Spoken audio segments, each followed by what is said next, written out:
For 7 weeks, the United States and Israel have waged a heavy military campaign across the Middle East. Right now, the region is holding its breath under a fragile 2-week ceasefire. That pause has a hard expiration date. President Donald Trump has confirmed the truce officially ends at sunset this Wednesday, Washington time. With the clock running out, the White House is dispatching Vice President J.D. Vance to Islamabad, Pakistan, for a final high-stakes round of diplomatic negotiations. The global markets are reacting in real time. Gold prices are already dropping as traders sit on edge, waiting to see if a negotiated settlement will materialize to stabilize global energy supplies. This chart shows a second-round effect. It's exactly what India's central bank is warning about. If supply disruptions from this conflict endure, initial price shocks will embed themselves directly into the global economy, creating long-term, persistent inflation. With the global economy actively bleeding and Wednesday's deadline fast approaching, both Washington and Tehran are using the current chaos to extract maximum leverage at the negotiating table.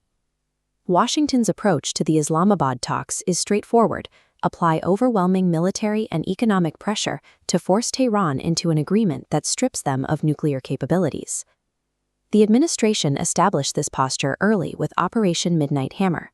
The massive U.S. strike was designed to completely obliterate what the president refers to as Iran's nuclear dust sites, crippling their enrichment infrastructure. The second prong of the American strategy relies on a strict naval blockade. By squeezing Iranian ports, the U.S. intends to sever the country's economic lifeline, leaving them few options but to negotiate. Over the weekend in the Gulf of Oman, U.S. forces actively enforced this blockade by boarding and seizing an Iranian-flagged container ship known as the Tosca. Washington justified the seizure by claiming the vessel was carrying dual-use items, materials that could be directly repurposed by the Iranian military. These combined actions send a clear message ahead of the summit.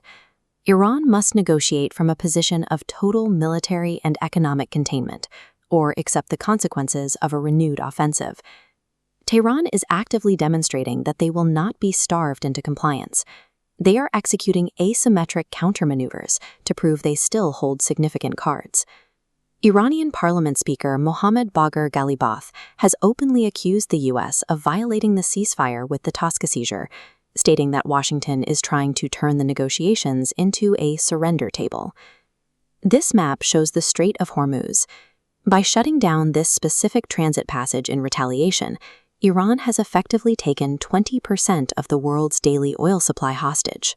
At the same time, Tehran is actively working to expose holes in the American naval siege, running supertankers directly through the blockade lines.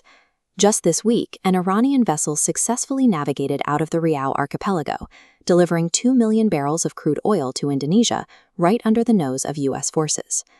By bypassing the blockade and maintaining a grip on the Strait of Hormuz, Iran arrives in Islamabad with a distinct threat. A continued conflict will inflict severe, unavoidable pain on the global market. The economic fallout is already severe enough that major global powers are stepping in to force a resolution and protect international trade routes. Chinese President Xi Jinping broke his silence on the crisis to directly call Saudi Crown Prince Mohammed bin Salman. Xi urged the kingdom's de facto ruler to help restore transit through the strait and push for an immediate end to the hostilities. All of this external pressure and calculated leverage converges on Vice President Vance's delegation as they sit down in Islamabad to hammer out the geopolitical realities of the region. The United States is drawing a hard line.